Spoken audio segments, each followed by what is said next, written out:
You look like you're primping. I look like I'm what? Primping. Blah, blah, blah. That's I'm hot. primping. Not pimping, primping.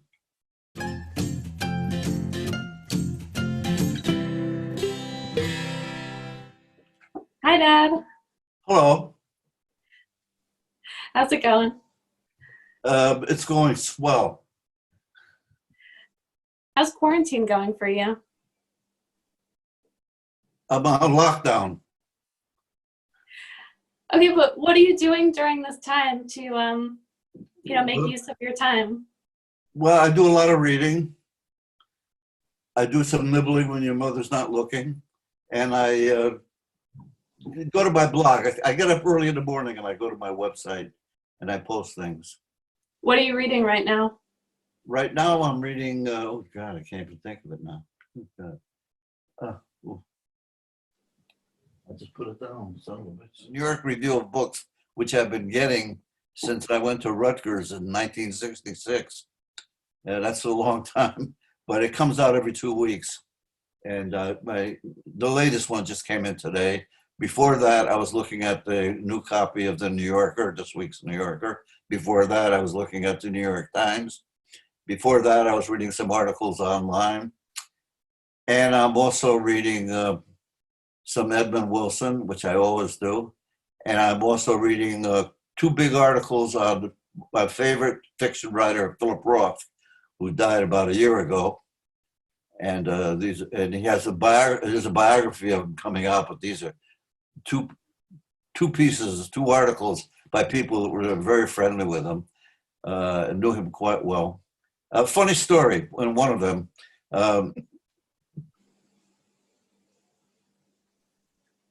Yeah, I'll probably cut that one out.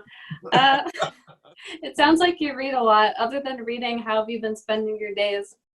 Brooding. I do a lot of brooding. When you're Jewish, What do you brood about? when you're Jewish, you brood. If you take up Far Eastern Buddhism, you meditate. Brooding is simply a Jewish form of meditation. You wonder why your daughters are always heckling you and making fun of you and recording you, things like that. What else do you brood about? Nothing. I don't brood. I'm too old to brood. It takes up too much time. One of the nice things, the only positive thing I can say about this current virus or plague is that your mother is here all day long. Of course, I never get to talk to her because she's always working, but it's nice to know she's in the other room.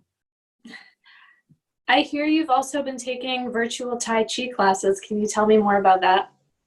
Yeah, I don't like it as well. Clearly, I don't like it as much as the actual classroom. One reason I don't like it is that we do it on the Zoom and you put it on mute, and there's always like two of these elderly women. I keep talking about old people. I'm probably older than any of them, but anyway, these old women go and they don't put it on mute. And as soon as they say something, the teacher disappears, and I get this old wrinkled lady staring right in my face, and I can't stand it. But I do it. I much prefer the class.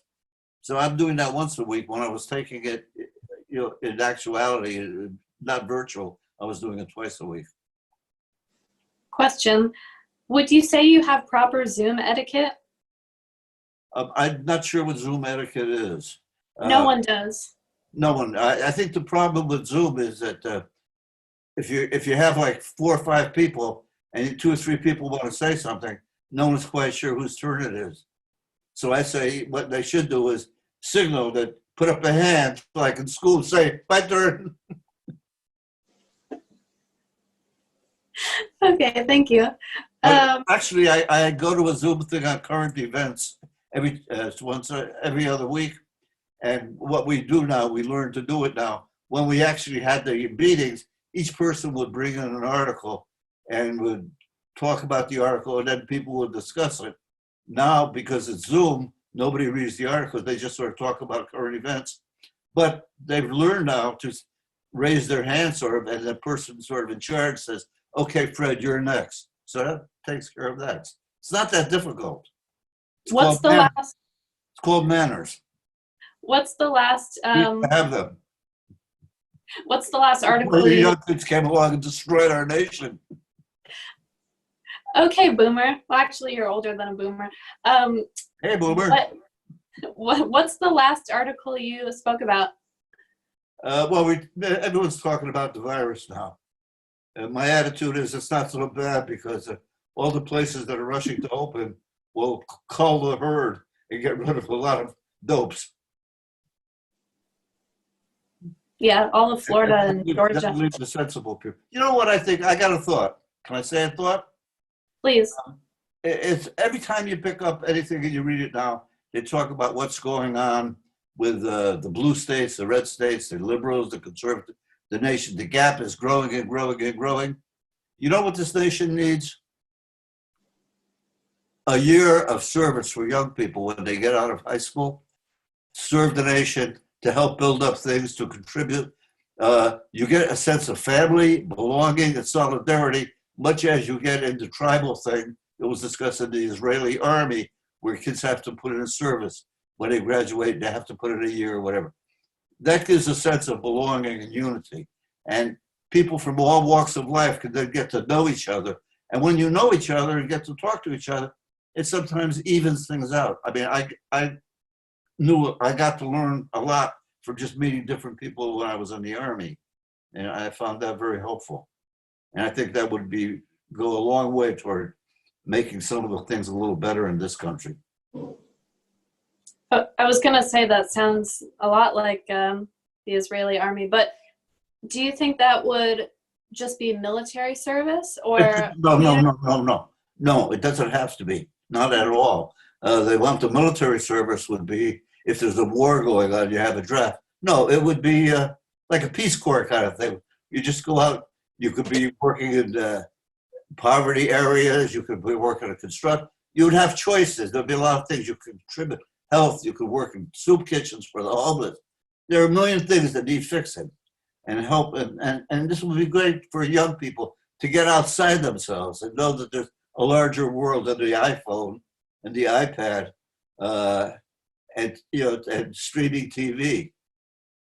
Especially now when this thing passes, when this virus passes away, there are a lot of unemployed people. Now, there are 35 million people have lost their jobs. Most of those people that had those jobs had their health benefits through their jobs. When they lost their jobs, they also lost their health care. So the hospitals have to take these people in if they're sick, which means now the hospitals are financially strapped and have to be bailed out. But what I'm saying is that, yeah, you can help people out. Of those 35 million, a lot of those people are not going to get jobs. Those jobs are gone. A lot of companies are going to say, you know what? We can do without you now. We'll just make people work a little extra, do a little more. We'll do without this one, we'll do without that one. A lot of the people then turn around and say, you know what? We're going to use robots or artificial intelligence. We don't need. So that's going to happen. So now they're talking about perhaps, and this is a big discussion going on in a number of countries, a guaranteed income, where you would have a certain amount of money guaranteed to you by the government. So it's sort of like retirement, but you're not retired. You don't have a job, but you need money to get by for food. And, we got a lot of homeless people and it's growing, and this is the wealthiest country in the world. We should call this show Some Bad News with Fred Lapidus. It's bad. Well, the virus has made it bad. It's given unemployment. It's given illnesses. It's given, the elderly. They got rid of the elderly. But I have a lot of empty nursing homes now they can fill up. Yeah. No, I like your idea about a post-high school service experience for young people. I think that's something adults could benefit with as well, but especially young students at a young age. You mentioned you had an experience like that when you were in the Army. Can you talk about that? Well, you meet people from different places, different walks of life. For example, when I went in, I didn't know what country music was. I'd never heard of country music. And, just being in there, I was in the regular Army and it was after World War II. So the draftees were gone. And the people in the regular Army, mostly Southerners. So you want to ask why Southerners? Because if you grew up in the South, you didn't have any prospects for having a home, having clothing, having health care, having a decent job. You went into the Army. It's not by chance that American Indians make a huge contribution to the American Army. It's a good way of life for them, with a guaranteed income, with food, with clothing, and so forth. So I met all these guys from the South. I didn't know anybody from the South. And of course, they loved the country Western music. At that time, country Western music wasn't that big in the Northeast or out West. It has, of course, since become very big. But so I knew all the classical country music people just from people I met from Texas, from Mississippi, guys I know. Then when I went back in the Army for the Korean War, just, guys I met overseas, it just got to meet all the people, different backgrounds that you don't know. If you go from a decent high school, a decent college to a decent job, that's it. What do you're not going to meet this one, that one who dropped out of high school, or that one who only has a high school education, works at Walmart, or that one who is a grocery clerk. But when you have people working together, that kind of a mix, you get to meet people. And that's the best way to overcome prejudices is to know people firsthand. And you find out, guess what? As Shakespeare said, they cry like you and they bleed when they get cut and so forth. They smile when they're happy. Everybody knows how to smile. Everybody knows how to grieve. But black, white, Asian, they all go through the same things. They hurt when they're hurting and they're happy when they're happy. They love their children. They love their parents. They love their grandparents. And you see them as people. I remember going once when I was in college, and this was before I even went in the Army. Well, maybe I'd come back from the Army. I don't know, I was going to college. And I became friendly with this guy. He was a master's, so getting a master's at UConn. And he had a wife, young wife, and she lived in Maine. And we went up to Maine, the first time I'd ever been in Maine. Way up there. We got there in the middle of the night. She was just coming home from work. Her fingers were all cut. Because she worked at a clothing mill. All the clothing mills in this country used to be up there. Cheap labor. Then they started getting unions, whatever. They moved south. And they lost all the jobs up there because those places moved south. But here's you coming from working all day long, simple home, not much of anything. The minute she walked in, let me cook something for you. Let me get something for you to eat. And just a wonderful woman. Tired from a hard life and a hard job, but just a wonderful woman. So yeah, that's it. You get out and you meet people instead of saying, hey, I belong to the fraternity. And all my fraternity friends, we all went to the same high school. We all went to the same college. And we're all going down to Wall Street. And we're all hoping to do the same thing. You get a better mix that way. I was hoping we could incorporate some Wall Street finance bro bashing on the show. So to wrap up, I love Wall Street. What, you love Wall Street? You know why Wall Street is called Wall Street? Yes. Okay. Yeah, the original wall in Dutch New York. They built a wall before Trump. Well, on that note, because I know we all wish we could go out in the world and be meeting other people, I wish I was home with you, but here we are on Zoom, better for worse. Think of this as a sabbatical. This is going to pass. And I'd say maybe in 2 months it'll be gone. I was actually just going to ask you how long you think this will be going on. In 2 months, what do you mean by that it'll be gone? Do you mean the sheltering in place, the restrictions, the virus? Well, the sheltering in place is already stopping. They're beginning to open places up now for Memorial Day. They want to have social distancing, which is called marriage. They want to have distancing at the beaches. That's not going to happen. People are like dumb in this country, and they're going to hey, it's my free. Well, I'm free. Don't tell me I got to put a mask on. It's not communist Russia. You can't tell me what to do. I'm an American. But anyway, it's gradually opening. Restaurants are now going to be serving meals outside the restaurant. Some places are already doing it, staggering tables. Museums are going to start opening soon. There'll be spacing and so forth. It'll be gradual, but things are going to change. They're not going to be the same. Movie theaters, for example, people got used to streaming. You say, why should I pay that much money to go sit in the theater? And then you got all these places that have to pay exorbitant rents and they're not even making money. And some of them are going to go close down. They're going to go out of business. A lot of restaurants are going to fold. So yeah, a lot of things. And then a lot of people paying more money to have food delivered. You know what? I can afford it. It's good. It's easy. Why not do it? So it's not going to be this. There'll be a lot of changes. A lot of changes. Is this coming from your experience that you had in dealing with the 1918 influenza? You're not going to believe this, but I missed that one. But let me tell you one thing about the influenza. What is it really called in 1918? They called it the Spanish flu Why? because it came from It came from the United States.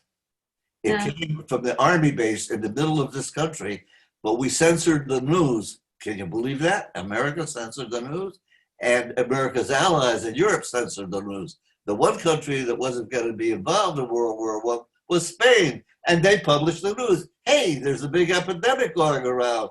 Well, let's call it the Spanish flu. Let's call it the Spanish influenza. So that's why it's named after Spain. That's The name interesting. Spain came mainly from the rain and the That's wet. why I try not to call it that, just like we're trying not to call, or we don't call COVID-19 the Chinese virus. Do you have any final words? I hope, what is it, my deathbed words? All right, here's some final words, and I read this. I told you when we first began, my favorite writer was Philip Roth. And when he was dying, just his final words, his good friend was with him. He said, we're going to the Savoy, which is a very famous dining place.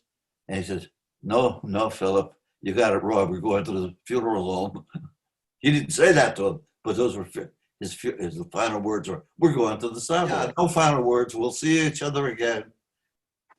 Do you have any positive final words? I have positive final words, yes. I love you very much, and it's always good seeing you, and I really look forward to seeing you again soon.